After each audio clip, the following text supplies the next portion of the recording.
Grand one பார்வையாளர்களுக்கு வணக்கம். நான் உங்கள் ஜெயபிரகாஷ் கருணாகரன். இன்றைய சிறப்பு நேர்காணலில் நம்மோடு இணைந்திருப்பவர் மூத்த பத்திரிகையாளர் திரு குமார் அவர்கள். வணக்கம் சார். வணக்கம் சார், எப்படி சார் இருக்கீங்க? நல்லா இருக்கேன். நீங்கள் எப்படி இருக்கீங்க? நல்லா இருக்கேன் சார். நியூஸ் கிளிக்கினுடைய நிறுவனர் திரு பிரபீர் புர்கயஸ்தா கடந்த அக்டோபர் மாதம் கைது செய்யப்படுறாரு. அதுக்கான காரணம் என்னென்னா, அந்த நியூஸ் கிளிக் நிறுவனம் சீனாவிடம் இருந்து பணம் வாங்கிட்டு இந்திய தேசத்துக்கு எதிராக எழுதுகிறாங்க அப்படின்றத குற்றச்சாட்டை வைத்து கைது செய்யப்பட்டாங்க. அந்த நிறுவனத்துக்கு இடி ரைடு போச்சு. அந்த நிறுவனத்தில் எழுதின பல ரிசர்ச்சர்ஸ், வெளியிலேருந்து எழுதி கொடுத்த ஜேர்னலிஸ்ட் கூட, ஒரு பார்ட் டைம் ஜேர்னலிஸ்ட் கூட வீட்டில் போயிட்டு ரைட்லாம் பண்ணாங்க. கிட்டத்தட்ட ரொம்ப அவங்கள தனிமையில் கைது பண்ணி வச்சுக்கிட்டு 16 மணி நேரம் விசாரணைன்ற பேரில் நடத்தினாங்க. தற்பொழுது அந்த வழக்கு இன்றைக்கி உச்சநீதிமன்றத்தில் பெஞ்சில் வரும்போது அவங்க என்ன சொல்கிறாங்கன்னா, இந்த கைதே தவறானது அப்படின்னு சொல்லிட்டு அந்த பிரபீர் புர்கயஸ்தாவை விடுதலை தடுப்பு சட்டத்தின் கீழே உப்பா சட்டத்துக்கு கீழே கைது பண்ணதே தப்பு அப்படின்றத விடுதலை பண்ணுறாங்க. இந்த போக்கை நீங்கள் எப்படி பார்க்குறீங்க சார்? இது ஒரு கருத்து சுதந்திரத்துக்கு கிடைத்த வெற்றின்னு தான் சொல்லணும். Okay okay. எப்பவுமே ஊடகங்களை முடக்கிறது தான் அச்சுறுத்தி விலைக்கு வாங்கி தனக்கு காலடியில் உட்கார வச்சுட்டு இருக்கிறார். ஆமாம், பாஜக அரசு. அதையும் தாண்டி 1-2 எழுதுனா இந்த மாதிரி கைது, உள்ளத்துக்கு போட்டு இந்த மாதிரியான இதெல்லாம் பண்ணிட்டு இருந்தாங்க. அதுக்கு இப்போ அதாவது வரிசையாக மோடிக்கு விழக்கூடிய அடி விழுந்துக்கிட்டே இருக்குல்ல, இது இன்னொரு அடி. Okay okay. இதில் ஆரம்பித்து இந்த ஹிண்டன்பர்க்ல ஆரம்பித்து இதில் எலக்ட்ரல் பாண்ட்லேருந்து ஒன்றுனா விழும்போது இப்போ இன்னொரு அடி விழுந்துருக்குது. Okay okay. தேர்தல் நெருங்க மோடி அடி வாங்கிக்கிட்டே இருக்கார். அதில் ஒன்று தான் இது. அது கருத்து சுதந்திரம்னு ஒன்று இருக்குது. இவங்க அவர் அந்த பாஜக அரசுக்கு எதிராக எழுதினாலே இந்தியாவுக்கு எதிராக எழுதுறாங்கம்பாங்க. ஓகே. ஆனால் அது பாஜக எதிரானு யோசிக்குமா? அதானிக்கு ஹிண்டன்பர்க்ல வந்துச்சுல, அதானி மோசடி பண்ணி தான் அந்த அளவுக்கு வந்தாருன்னு சொல்லி எழுதுனதுக்கு இந்தியா மீதான தாக்குதல்னு சொன்னார மோடி. அதானிக்கு இந்தியாவுக்குனையா அந்நிய சதி, இந்தியா மீதான தாக்குதல் உடனே. அது போல தான் இவங்க பிஜேபி அதானி மீது இது பற்றிக்கு எதிராக எழுதுனது இந்தியா மீதான தாக்குதல் சொன்னால், அந்த பிஜேபி அரசுக்கு எதிராக எழுதுனா என்ன சொல்லுவாங்க? இந்த இந்தியா மீதான தாக்குதல் தானே, பேச்சே இல்லாமல் சொல்லுவாங்கல்ல. அது இந்திய அரசுக்கு எதிராக, அதுவும் சீனாவுக்கு ஆதரவாக. சீனாவுக்கு ஆதரவாக இருக்கிறது யாருன்றது கேள்விக்குறி. சீனாவுக்கு எதிராக என்ன பண்ணிட்டார் மோடி சொல்லுங்க? எவ்வளோ 1000 ஏக்கர் பரப்பளவு ஆக்கிரமிச்சு வச்சிருக்காங்க. அருணாச்சலில் ஊர் பேரெல்லாம் மாற்றிவிட்டான், 6 பேரெல்லாம் மாற்றிவிட்டான் சீனாக்காரன். அதெல்லாம் ஒன்றும் கிடையாது, அதனால் ஒன்றும் பிரச்சனை இல்லைன்றாரு. கேட்டால் அதனால் சீனான்ற பேச்சே எடுக்க மாட்டார். சீனான்ற வார்த்தையே அவர் வாயிலேருந்து வராது. அவர் பிரதமர் ஆகிறதுக்கு முன்னாடி பார்த்தா சீனாவுக்கு எதிராக கடுமையாக பேசினார். அதுவும் ஒரு காரணம். மக்களும் சீனாவுக்கு எதிராக துணிச்சலாக பேசுகிறாரு, ஒரு ஸ்ட்ராங் மேன், வரட்டும் அப்படின்னு கொஞ்சம் பேர் ஓட்டு போட்டாங்க. வந்த பிறகு சீனான்ற வார்த்தையை உச்சரிக்க மாட்டேங்கிறாரு. அதானி அம்பானின்ற பேச்சே எடுக்க மாட்டேங்கிறாரு. இப்போ தான் முதலாக அதானி அம்பானி கருப்பு பணத்தை டெம்போவில் ஏற்றி ராகுல் காந்திக்கு அனுப்பிட்டாங்க. அதனால தான் அவர் ராகுல் காந்தி பேச மாட்டேங்கிறாரு. அதானி அம்பானி ராகுல் காந்தி பேசுகிறதெல்லாம் எண்ணிக்கை எடுத்து 103 இடத்துல பேசியிருக்காரு அப்படின்ட்டு காங்கிரஸ் பதில் கொடுத்துருச்சு. அது வேற. ஆனால் இந்த மாதிரி பொய்யா பேசுறது, உண்மையை எவனா எழுதுனான்னா அவனை மிரட்டுறது, தேச விரோதின்னு சொல்லி அவங்களுக்கு இது கொடுத்துறது, அந்த மாதிரி தான் எதை சொன்னாலுமே பொய் பிரச்சாரம் தான். இப்போது இந்த வழக்கு கொஞ்சம் உள்ளே வரும் சார். இந்த வழக்கில் என்ன சொல்கிறாங்கன்னா, அந்த கோர்ட்டில் விவாதம் பண்ணும்போது இவரை கைது பண்ணுறதுக்கான ஆதாரத்தை கூட மேஜிஸ்ட்ரேட் கிட்ட கொடுக்காமே கைது பண்ணியிருக்காங்க. என்ன காரணத்துக்காக கைது பண்ணுறோன்னு சொல்லி அந்த காரணத்துக்கான ஆதாரத்தை கொடுத்து தான் கைது பண்ணணும். எதுவுமே கிடையாது, தூக்கி உள்ள போடு. 6 மாதம் உள்ள இருந்திருக்காரு. 6 மாதமாக உள்ள இருக்கார். இன்னும் இப்போ தான் வெளியில் விட சொல்லியிருக்காங்க. 6 மாதம் உள்ளதான் இருந்துருந்தார் பாவம். அது என்னன்னு சொன்னால், அதில் வெளியில் இருந்துக்கிட்டு அந்த காலம்னிஸ்ட் கட்டுரைகள் எழுதுவாங்கள்ல பத்திரிகைகளில், அவங்க வேறு பேராசிரியராக கூட இருப்பாங்க, ஏதாவது இருப்பாங்க, எக்கனாமிஸ்டாக இருப்பாங்க, ஏதாவது இருப்பாங்க. அவங்க கட்டுரைகள் எழுதுவாங்க.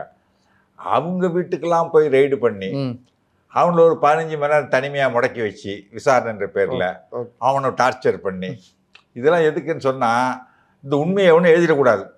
Okay okay. இன்னும் எழுதுறதுக்கு பயப்படுவான்ல. இப்போது ஒரு அரசை எதிர்த்தோ அல்லது அந்த அரசினுடைய குற்றச்சாட்டை வைத்து எழுதவே கூடாதுன்றது ஒரு இடத்துக்கு போதும். கௌரி லங்கேஷ் என்ன பண்ணாங்க? போட்டு தள்ளிட்டாங்கல்ல, கல்புரிக்கு போட்டு தள்ளிட்டாங்கல்ல.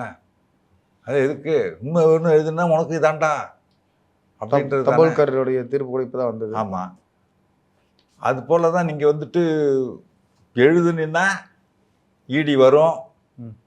சிபிஐ வரும், என்ஐஏ வரும், பிடிச்சி ரைடு பண்ணுவாங்க, உட்கார வச்சு ஒரு 15 மணி நேரம் ஒரு இடத்துல உட்காந்துருக்கிறதே பெரிய டார்ச்சர் தெரியுங்களா?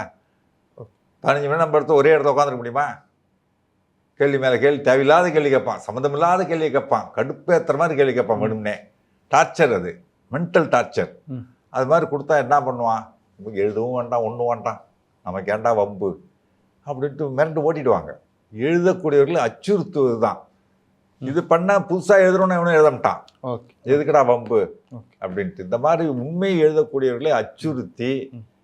அதுதான் கோடி மீடியா ஆக்குறது. எல்லாத்தையும் ஓ, ஓகே. எல்லாரையும் கொண்டு வந்து தான் காலடி அரசுக்கு ஆதரவா எழுத சொல்றது. அரசுக்கு ஆதரவாக தான் எழுதணும், ம். எதிர்த்து எதுவும் பேசக்கூடாது. ம். அப்படி ஏதாவது ஒன்று ரெண்டு இருந்தால் அதானி விட்டு அதையும் விலைக்கு வாங்கிடுது. Okay, okay. என்டிடி வாங்கிட்டாங்கல்ல, ஓகே. கொஞ்சம் அரசுக்கு எதிராக எழுதி பின்னாராய் பேசிட்டு இருந்தார் என்டிவியில், அதையும் விலைக்கு வாங்கியாச்சு. இது போல் வந்துட்டு தனக்கு எதிரான எந்த ஒரு கருத்தும் வந்துடக்கூடாது. இப்போ இந்த போக்கு என்பது ஒரு சில நாடுகளில் இருக்கும். ஒரு சில ஒரு அத்தாரிட்டேரியன் தியரி ஃபாலோ பண்ணுற அல்லது சர்வாதிகாரத்தை ஃபாலோ பண்ணுற இந்த மாதிரி நாடுகளில் ப்ரெஸ்ஸை கண்ட்ரோல் பண்ணுறதுன்றது ஒரு பழக்கம் இருக்கும். ஆனால் இந்தியா போன்ற ஒரு ஜனநாயக நாடில் ப்ரெஸ்ஸுன்றது ஒரு 4வது தூணாக பார்க்கப்படுது. ஒரு 3 தூணுகள் நம்ம அரசை பற்றி சொல்லும் பொழுது அதில் ஊடகம் என்பது 4வது ஒரு தூணாக நம்ம பார்க்குறோம். இப்போ இந்த இடத்துல ப்ரெஸ்ஸுக்கு இந்த மாதிரி அச்சுறுத்தலை நீங்கள் எப்படி பார்க்குறீங்க? நீங்கள் ஒரு மூத்த பத்திரிகையாளர், நீங்கள் உங்களுடைய வாழ்க்கையில் பார்க்கும்போது எந்த மாதிரியான அச்சுறுத்தல்? நல்லது இல்லை. அதாவது எமர்ஜென்சி பீரியடு இந்த பாருங்க, இந்திரா காந்தி காலத்தில் அப்போ பிஏபிலேருந்து ஒரு ஆஃபீஸர் உட்காந்துருப்பான் ஒரு பத்திரிகை ஆஃபீஸ்லேயும். அவன் நீங்கள் பக்கம் முடிச்ச உடனே கொண்டு போய் காட்டினா அவன் எதெல்லாம் போடக்கூடாதுன்னு அடிக்கிறானோ அதெல்லாம் போடக்கூடாது. ஓ, அது சென்சார், பத்திரிகைகளுக்கு சென்சார் இருந்துச்சு. Okay, okay, okay. இல்லைன்னா அந்த பக்கத்தை கொண்டு போய் பிஐபி அச்சுக்கு போகிறது காட்டி பிஐபி ஆஃபீஸுக்கு கொண்டு போய் காமிச்சு அவன் பார்த்து ஓகே பண்ணது செய்திகள் மட்டும் தான் போடணும். எந்த வார்த்தை வரணும், எந்த வார்த்தை வரக்கூடாது, இது எல்லாமே. இந்த செய்தியே வரக்கூடாதுன்ட்டுவான்.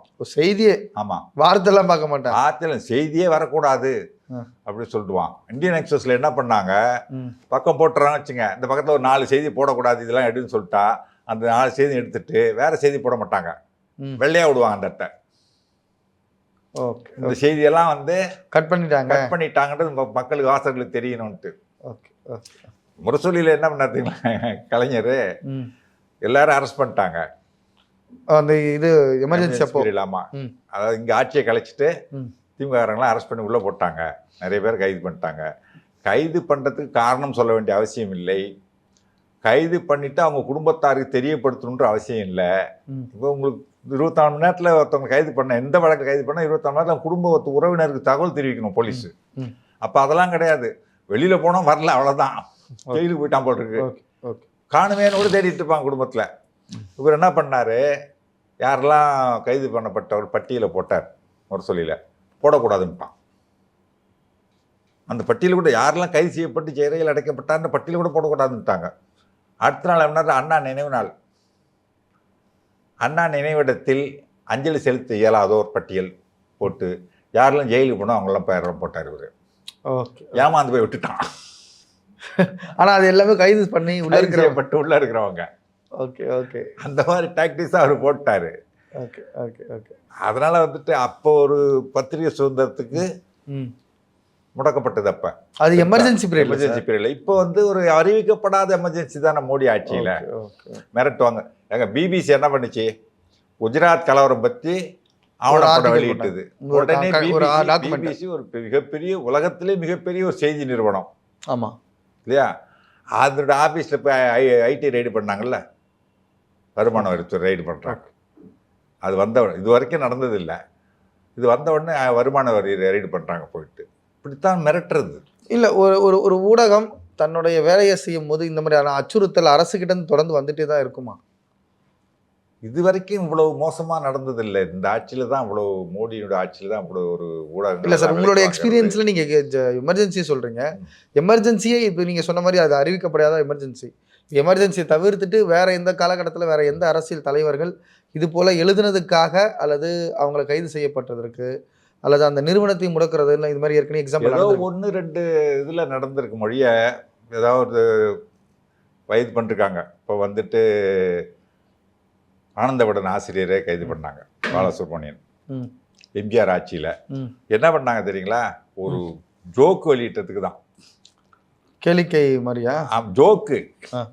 படுதலம் சுகுமாரன் ஒரு வாசகர் எழுதி அப்புறம் தான் அதில் தான் அவர் ஃபேமஸ் ஆகி இதெல்லாம் ஆரம்பிச்சிட்டாரு.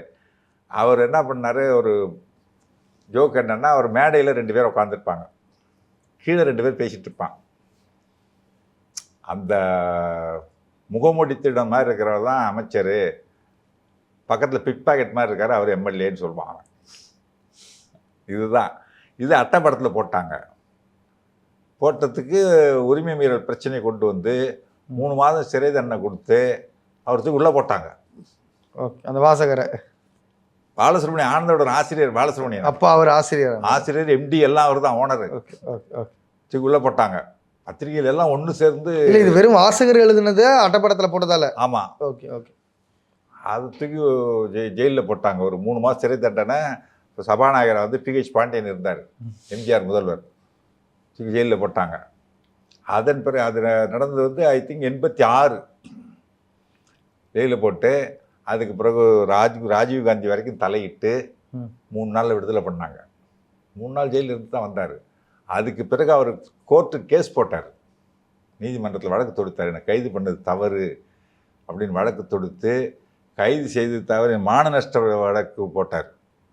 போட்டு ₹1 எனக்கு மான நஷ்டம் பேருக்கு டோக்கனா ₹1 கொடுக்கணும்னு சொல்லி அரசு கொடுக்கணும்னு சொல்லி அவருக்கு சாதகமாக தீர்ப்பு வந்து அரசு ₹1 செக்கு கொடுத்துருக்கு இருக்கு. அந்த செக்கு இன்னும் ஆனந்தவிடன் ஆஃபீஸில் ஃப்ரேம் போட்டு மாட்டி வச்சுருக்காங்க. இது போல் இதான் நடந்திருக்கு. அதை தவிர வந்து ஒட்டுமொத்த மீடியாவே இது பண்ணுற மாதிரி இந்த ஊப்பா சட்டத்தில் கைது பண்ணுறது அதை வந்து அதுதான் நம்ம நக்கீரன் கோபால் தடா பொடாவிலலாம் கைது பண்ணாங்க அவரை ஜெயலலிதா பீரியடில். தடா சட்டத்தில் பொடா சட்டத்தில் கைது பண்ணி உள்ளே போட்டு ரொம்ப கொடுமைகள்லாம் ஆளாக இருக்கார். அது பழிவாங்கிற நோக்கில் இந்த மாதிரி ஒரு குறிப்பிட்ட ஒரு பத்திரிக்கையை ஏதாவது நடத்துவாங்க ஒழிய எதிராக எழுதுறாங்கன்ட்டு ஒட்டுமொத்த எல்லா மீடியாவுமே பாருங்க. நார்த் இந்தியன் மீடியா பூராவும் வந்துட்டு மோடிக்கு ஆதரவாக தானே இருக்குது. மொத்தத்தையும் மிரட்டி விலைக்கு வாங்கிடுறாங்க. விலைக்கு வாங்குறாங்க, இல்லைன்னா மொத்தத்தையும் மிரட்டி அடி பண்ணி வைக்கிறாங்க. இது வந்து ஜனநாயகத்துக்கு நல்லது இல்லை. ஒரு பத்திரிகையாளர் நீங்கள் பார்க்குறது ஜனநாயகத்துக்கு நல்லது இல்லைன்றீங்க. பத்திரிகை என்பது அது ஒரு எதிர்க்கட்சியாக செயல்படும் எப்பொழுதும். அதுதான் முறை. அரசின் குறைகளை நியாயமாக சுட்டி காட்டுறது அதுதான். நீங்கள் கலைஞர் முதல்வராக இருக்கும்போது பார்த்தீங்கன்னா எல்லா பத்திரிகையும் படிப்பார். காலையில் படிச்சுட்டு உடனே அந்த மாவட்ட கலெக்டருக்கு ஃபோன் பண்ணுவார். தீக்கதிர் பத்திரிக்கையில் ஒரு தகவல் வந்திருக்கு, அதை படிச்சுட்டு உடனே புதுக்கோட்டை கலெக்டருக்கு ஃபோன் போட்டு தீக்கதிர் பார்த்தீங்களா இன்னைக்குன்னு கேட்குறாரு. அவருக்கு தீக்கதிர்னா என்னன்னே தெரியல. அவர் north Indian. What is mean by தீக்கதிர்ன்றார் அவர். என்னையா ஒம்பா போச்சுன்னு பக்கத்தில் அடுத்த ஒரு அதிகாரியை கூப்பிட்டு என்னென்னு விசாரிக்க சொல்லியா, அதனால தீக்கதிர்னா என்னென்ன தெரியல அப்படின்ட்டு. அவன் ஃபோன் பண்ணி பார்த்தியானா அவர் ஃபோன் பண்ணால் தீக்கதிரிங்க 10 மணிக்கு தாங்க வரும் காலையில் வந்தவருக்கு தான். அவருக்கு காலையில் 5 மணிக்கெலாம் போயிடுது. அவருக்கு 5 மணிக்கு போயிடுது. 10 மணிக்கு தாங்க இங்கே வர்றதே வரும், அதனால் வந்த பிறகு தாங்க பார்க்கணும் அப்படின்னு இந்த மாதிரி விஷயம் பார்த்தா. அப்போல்லாம் இந்த மாதிரி கட்டிங் எடுத்து உடனே ஃபோட்டோ எடுத்து வாட்ஸ்அப் பண்ணுறதுக்கான வசதிகள்லாம் கிடையாது. அந்த மாதிரி ஒவ்வொரு பத்திரிகைக்கு கூட வர்ற தகவலையும் சேர்த்து அதை வந்து உடனே நடவடிக்கை எடுக்க சொல்லுவார், குறைகளை தீர்க்கறதுக்கு சொல்லுவார். அந்த மாதிரி செய்வது பத்திரிகைகளும் குறைகளை சுட்டி காட்டினாதான் அரசுக்கு வந்து ஒரு ஆதரவாக இருக்கும். அதே நேரத்தில் குறைகளை சுட்டி காட்டும்போது அரசு அதை சரி பண்ணும்போது மக்கள் நன்மை அடைகிறாங்க, அரசுக்கும் நல்ல பேர் கிடைக்குது. விமர்சனத்தை ஏற்றுக்கிற தன்மை, நியாயமான விமர்சனத்தை கூட ஏற்றுக்கக்கூடிய தன்மை இல்லை. தவறு நடக்குன்னா தவறை சுட்டி காட்டுறத பத்திரிகை, எதிர்கட்சிகள் எப்படி தவறுகளை சுட்டி காட்டுதோ அதுபோல் பத்திரிகைகளும் வந்து தவறுகளை சுட்டி காட்டணும்.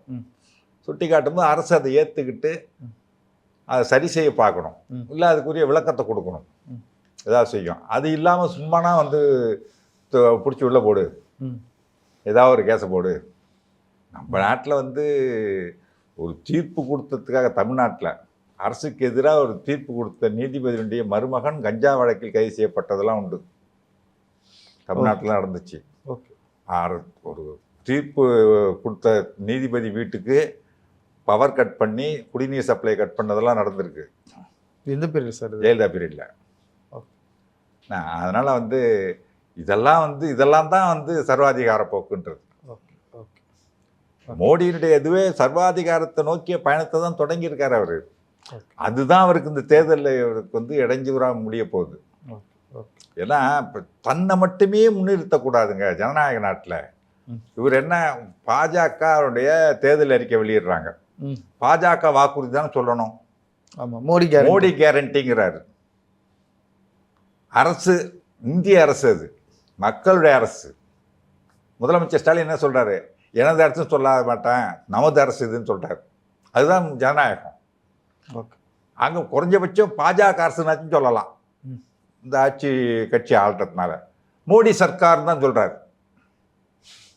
எல்லாத்தையும் தன்னை முன்னிறுத்தி கொண்டு போது அதுதான் ஒரே நாடு ஒரே தலைவர் நிலைமையை நோக்கி போகிறது. Okay okay. சர்வாதிகாரத்தை நோக்கிய பயணம் தான் அது. அதுதான் அவருக்கு இடையில போகுது. சர்வாதிகாரத்தை இந்திய மக்கள் என்றைக்குமே ஏற்றுக்கிட்டது கிடையாது. ஓகே. அதுக்கு முக்கியமான உதாரணம் 1977 தேர்தல். இந்திரா காந்தியை தோக்கடிச்சாங்க. அது அறிவிக்கப்பட்ட எமர்ஜென்சி, இது அறிவிக்கப்படாத எமர்ஜென்சி, அவ்வளோதான். ஊடகங்களை வந்து முடக்கி எல்லாம் ரொம்ப நாளுக்கு பண்ணிட முடியாது. ஓகே. ஒரு நாள் வெடிச்சு வெளியில் வரத்தான் செய்யும். நீதித்துறையும் அதற்கு ஆதரவாக தான் இருக்கு. அது இப்போ வந்து சோசியல் மீடியா பெருகி போச்சுங்க. மெயின் ஸ்ட்ரீம் மீடியாவே எல்லாத்தையும் அமுக்கினா கூட சோசியல் மீடியாவில் வெளியில் வந்துடுது. அவர் கடந்த 5 ஆண்டுகளில் சோசியல் மீடியா எக்கச்சக்கம் பல்கி பெருகிச்சு. எல்லாத்தையும் அம்பலப்படுத்திடுவாங்க. இனிமேலாம் ஒன்றும் பண்ண முடியாது. கிராமத்தில் ஒரு பழமொழி சொல்லுவாங்க, உலவாய மூடலாம் ஊர்வாய மூட முடியுமான்ட்டு. உல கொதிக்குதுன்னா மூடிடலாம், ஊர்வாய மூட முடியுமா? அது போல் இப்போ வந்து ஊர்வாய் மாதிரி ஆகிப்போச்சு இந்த சோசியல் மீடியாலாம். எல்லாம் வெளியில் வந்துடும். ஓகே. ஒன்றும் பண்ண முடியாது. கட்டாயம் சார், நீங்கள் சொன்னது போல தான். இது வந்து அறிவிக்கப்பட்ட எமர்ஜென்சி காலகட்டத்தில் இந்திரா காந்தி செய்த ஒரு செயலுக்காக இன்னைக்கு அவங்க பதவி விலகினாங்க. அன்னைக்கு வந்து அவங்களுடைய பதவி போச்சு. அதே தான் இன்னைக்கு அறிவிக்கப்படாத ஒரு எமர்ஜென்சியை மோடி சர்க்கார் செய்கிறது அப்படின்னா அதுவும் பதவி போகிறதுக்கான ஒரு வாய்ப்பை ஏற்படுத்தும். ஊடகம் என்பது ஒரு எதிர்க்கட்சியினுடைய நிலையிலிருந்து அரசினுடைய தவறுகளை சுட்டி காட்டுற ஒரு வேலையை செஞ்சுட்டே தான் இருக்கும். அதுதான் ஜனநாயக நாட்டுக்கு ஆரோக்கியமானது அப்படின்றத சொல்கிறீங்க. ரொம்ப நன்றி சார், மிக தெளிவான பார்வையை முன்வைத்தீங்க. உங்கள் நேரத்துக்கும் உங்கள் கருத்துக்கும் மிக்க நன்றி சார். நன்றி, வணக்கம்.